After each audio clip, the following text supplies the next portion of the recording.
last November, a year ago, I was very depressed for reasons of domestic politics. And I talked to some people at the principals at the IET, and I said, look, I've been doing this futurism stuff for 20 years. It seems like our country is headed into fascism. We need to get serious about politics, and I don't know about whether the IET is the place to do that anymore.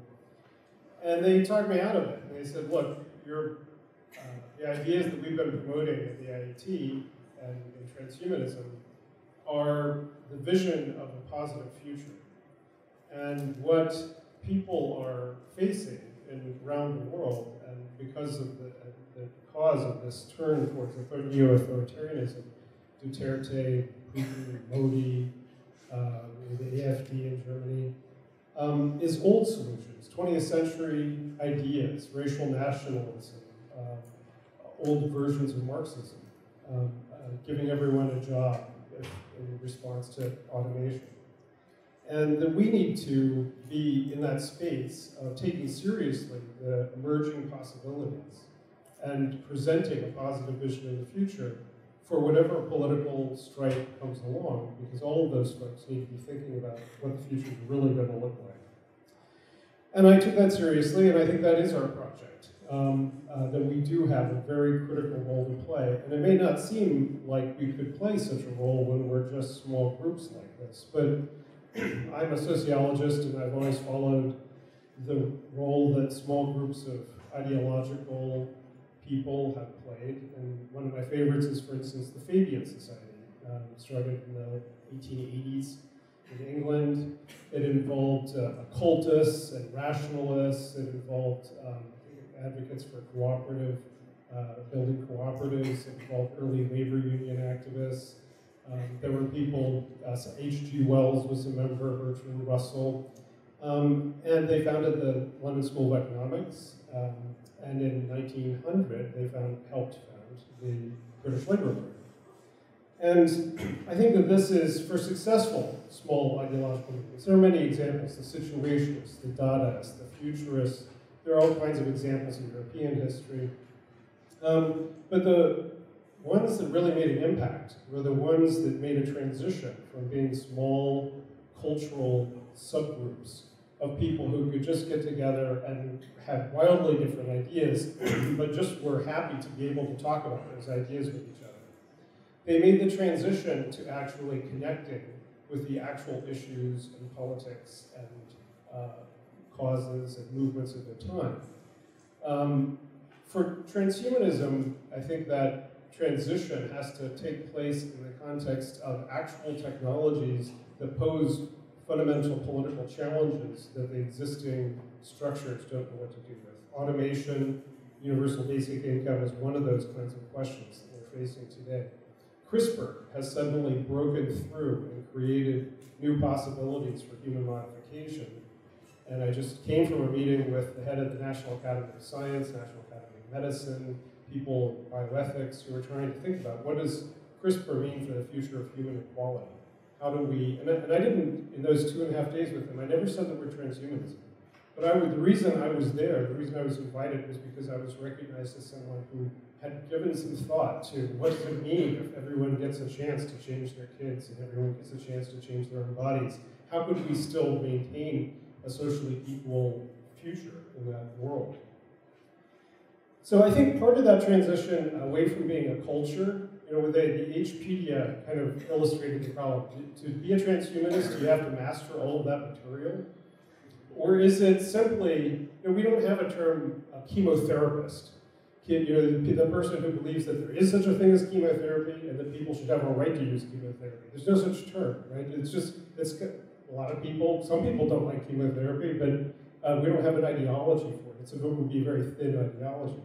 Transhumanism is basically the proposition at its most minimal that we think there are going to be technologies that allow human beings to transcend the limitations of the body and the brain, and that most people should have a right to use them, or that we should at least be thinking about how we can get people that access to use them. If that's the way we define transhumanism in the future, then we don't even have to call it transhumanism. Hughes has been doing some great research in the United States, asking Americans, do you think it would be a good idea if people had access to radical life-extending technologies, other kinds of human enhancement technologies. And for radical life extension, the majority of Americans, 75% of Americans said, yes, we think they should. And then they said, well, what's your worry about it? And 2/3 of Americans said, well, we think it's only going to be accessible to the rich, right? If we can figure out how to address this kind of a problem, this kind of anxiety, then we can help forestall the Luddite, the reactionary, the backward-looking responses that will come inevitably in the context of these new technologies completely changing the social landscape. We need to focus on our communication with policymakers in that space of things that they're not currently taking seriously. Right now, there's a huge gap between Silicon Valley and Washington, D.C. Silicon Valley is absolutely convinced technological unemployment's coming, and Washington, D.C. is still trying to figure out. They either believe that capitalism will always create jobs, and everyone will always have jobs, or they're trying to figure out how to change public policy to make sure that that's the case. And if you really believe it's a totally paradigm-changing worldview, if you really believe that in the future it will be the erosion of work, then we really have to think about an entirely new social contract around that. Those are the kinds of paradigm-changing perspectives that I think we can bring to the table.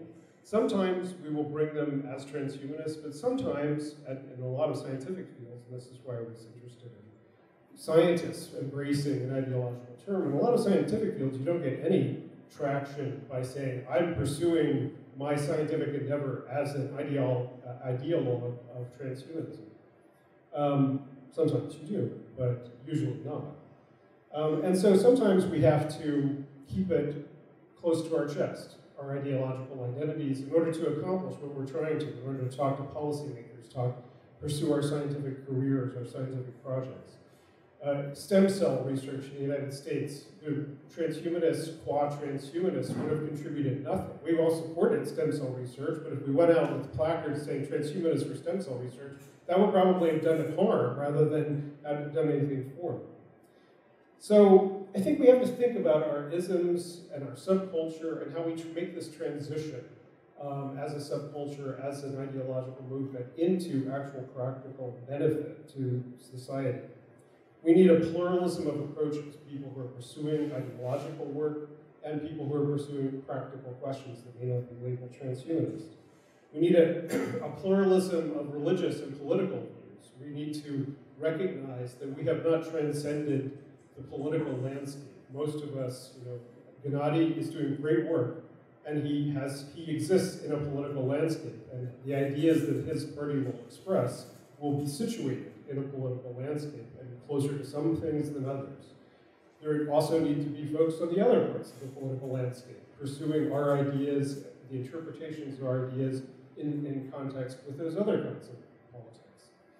There's the Mormon Transhumanist Association is one of the most successful transhumanist groups in the world, but of course very few people are going to relate to Mormon transhumanism, and the majority of transhumanists are secular. So there need to be secular transhumanists and religious transhumanists pursuing independent but complementary dialogues.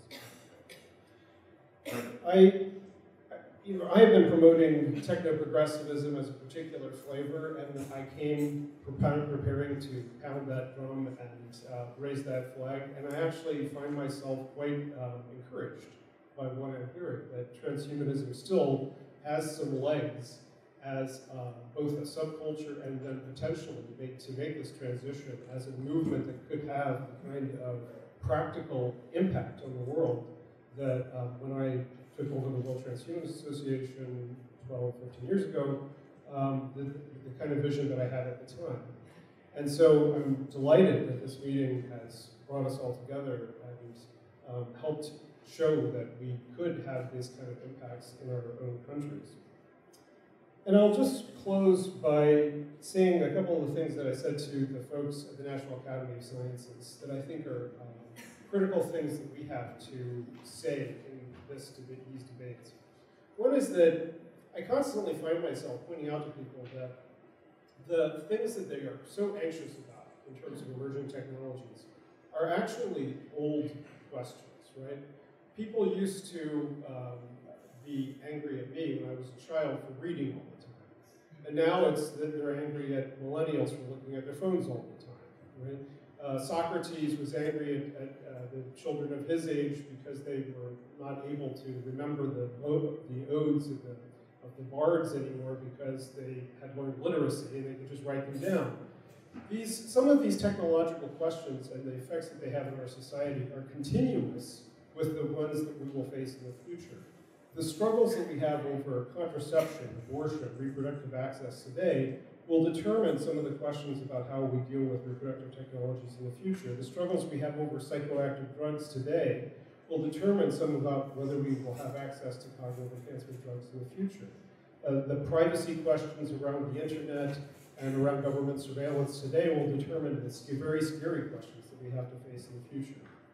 So I think we constantly need to be reminding people that although we are futurists, that we don't think that one new technology will change everything. But we also have to acknowledge that there are some technologies which change society just by that technology, and others that are only determined, their effects are only determined by the structure of the society. For instance, a lot of inequality in society is rooted in our inequalities of biological and cognitive ability. The degree to which we can make accessible to the population technologies which take care of some of those inequalities of biological cognitive ability will help shrink the amount of inequality in society. It should. Others, maybe not. I mean, examples, you could think that once everyone had the ability to build their own home, that then homelessness would be solved. But no, you still needed wealth to be able to go and buy the materials at Home Depot to build your house.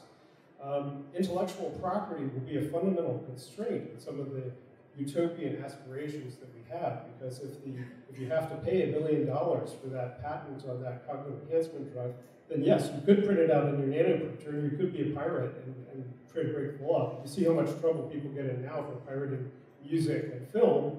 In the future, if they start pirating drugs and other things that are really, really, really valuable, we're going to be having the same fights.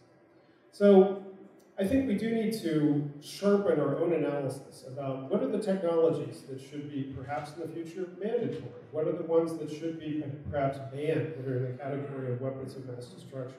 And not simply take all technology as good perspective in the future. But for the most part, I think the technologies that we're concerned about, human enhancement technologies, do not pose those kinds of risks and can be handled within the existing regulatory structure. And the degree to which we engage with those structures today, say, look, you're not thinking about it yet, but once we get this life extension medicine, once we get this cognitive enhancement medicine, it should go through exactly the same process of safety and regulatory approval and eventually universal access that every other beneficial therapy has gone through. We are the people who are thinking about that now and start to make that case. So I'm very encouraged by this meeting, and thank you for that.